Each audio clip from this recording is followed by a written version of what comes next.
नमस्कार दोस्तों, धार्मिक कहानियाँ पूरा जरूर सुने। लक्ष्मण को आप कितना जानते हैं? रामायण अनुसार राजा दशरथ के तीसरे पुत्र थे लक्ष्मण। उनकी माता का नाम सुमित्रा था। भगवान राम से लक्ष्मण बहुत प्रेम रखते थे। लक्ष्मण के लिए राम ही माता पिता, गुरु, भाई सब कुछ थे और उनकी आज्ञा का पालन ही इनका मुख्य धर्म था। वे उनके साथ सदा छाया की तरह रहते थे। भगवान श्री राम के प्रति किसी के भी अपमानसूचक शब्द को ये कभी बर्दाश्त नहीं करते थे। वास्तव में लक्ष्मण का वनवास राम के वनवास से भी अधिक महान है।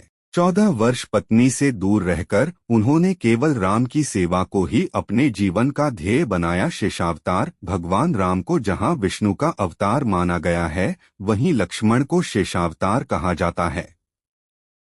हिंदू पौराणिक मान्यता के अनुसार शेषनाग के कई अवतारों का उल्लेख मिलता है, जिनमें राम के भाई लक्ष्मण और कृष्ण के भाई बलराम मुख्य हैं। शेषनाग भगवान विष्णु की शैया है। लक्ष्मण का जन्म दशरथ की 3 पत्नियां थी। महर्षि ऋष्यशृंग ने उन तीनों रानियों को यज्ञ सिद्ध चरु दिए थे, जिन्हें खाने से इन चारों कुमारों का आविर्भाव हुआ। कौशल्या और कैकेयी द्वारा प्रसाद फल आधा आधा सुमित्रा को देने से लक्ष्मण और शत्रुघ्न का जन्म हुआ। कौशल्या से राम और कैकेयी से भरत का जन्म हुआ। गुरु राम और लक्ष्मण सहित चारों भाइयों के 2 गुरु थे, वशिष्ठ, विश्वामित्र। विश्वामित्र दंडकारण्य में यज्ञ कर रहे थे।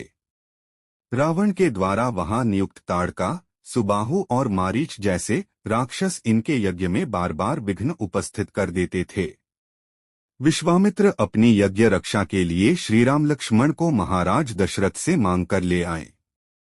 दोनों भाइयों ने मिलकर राक्षसों का वध किया और विश्वामित्र के यज्ञ की रक्षा हुई। विश्वामित्र ने ही राम को अपनी विद्याएं प्रदान की और उनका मिथिला में सीता से विवाह संपन्न कराया। लक्ष्मण की पत्नियां कौन थीं और कितनी? माना जाता है कि लक्ष्मण की 3 पत्नियां थीं, उर्मिला, जितपद्मा और वनमाला। लेकिन रामायण में उर्मिला को ही मान्यता प्राप्त पत्नी माना गया। बाकी 2 पत्नियां की उनके जीवन में कोई खास जगह नहीं थी। उर्मिला लक्ष्मण की पत्नी का नाम उर्मिला था।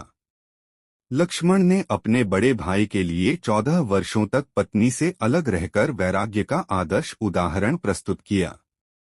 वाल्मीकि रामायण के अनुसार उर्मिला जनकनंदिनी सीता की छोटी बहन थीं और सीता के विवाह के समय ही दशरथ और सुमित्रा के पुत्र लक्ष्मण को ब्याही गई थीं।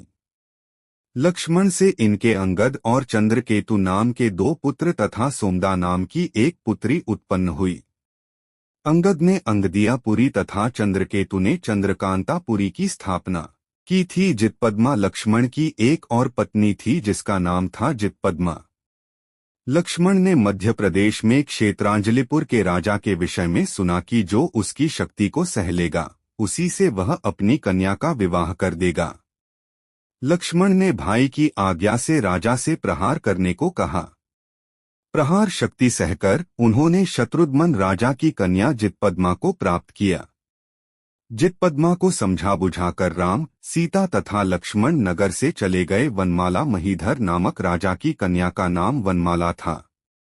उसने बाल्यकाल से ही लक्ष्मण से विवाह करने का संकल्प ले रखा था। लक्ष्मण के राज्य से चले जाने के बाद महीधर ने उसका विवाह अन्यत्र करना चाहा, किंतु वह तैयार नहीं हुई। वह सखियों के साथ वनदेवता की पूजा करने के लिए गई। बरगद के वृक्ष के नीचे खड़े होकर उसने गले में फंदा डाल लिया। वह बोली कि लक्ष्मण को न पाकर मेरा जीवन व्यर्थ है। वह आत्महत्या करने के लिए तत्पर हो गई। संयोग से उसी समय लक्ष्मण ने वहां पर पहुंचकर उसे बचाया तथा उसे ग्रहण किया। लक्ष्मण रेखा का किस्सा रामायण कथा का महत्वपूर्ण और प्रसिद्ध प्रसंग है। यहीं से वनवासी राम और लक्ष्मण की जिंदगी बदल जाती है।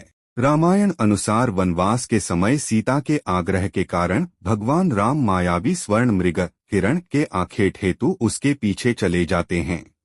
थोड़ी देर में सहायता के लिए राम की पुकार सुनाई देती है तो सीता माता व्याकुल हो जाती है। वे लक्ष्मण से उनके पास जाने को कहती है, लेकिन लक्ष्मण बहुत समझाते हैं कि यह किसी मायावी की आवाज है, राम की नहीं।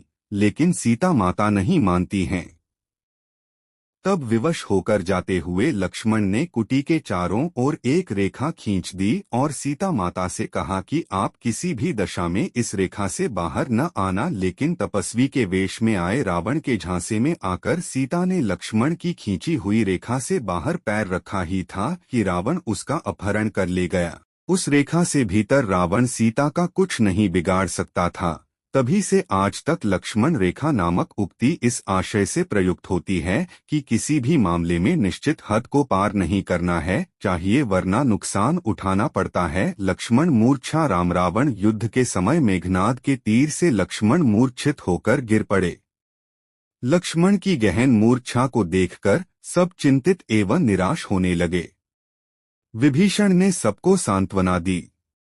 सभी ने संजीवनी बूटी की खोज में हनुमान जी को भेजा और हनुमान जी संजीवनी का पहाड़ ही उठा लाए। पुनः युद्ध करते समय रावण ने लक्ष्मण पर शक्ति का प्रहार किया।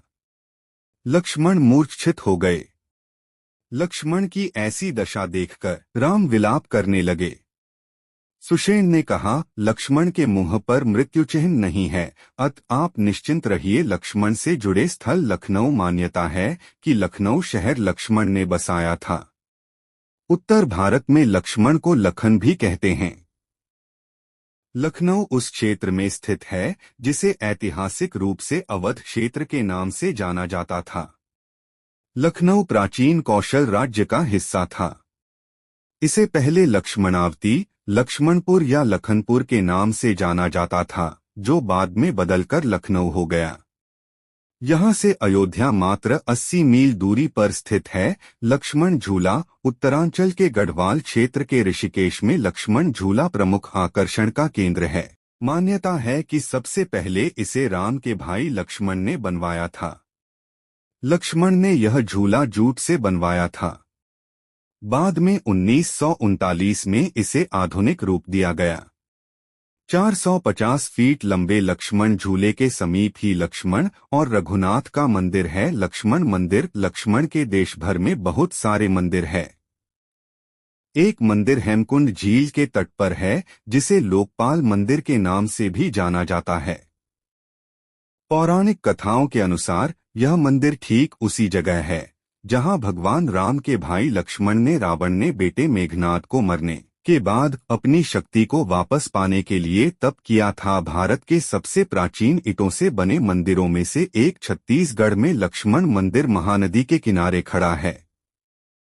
दक्षिण कौशल की राजधानी श्रीपुर अंतर्राष्ट्रीय ख्याति प्राप्त पुरातत्व स्थलों में एक है। यहाँ कभी 10,000 भिक्षु भी रहा करते थे। इस तरह लक्ष्मण के कई प्राचीन मंदिर हैं। दोस्तों, ऐसे धार्मिक कहानियाँ जानने के लिए हमारे YouTube चैनल को लाइक और सब्सक्राइब करना ना भूलें।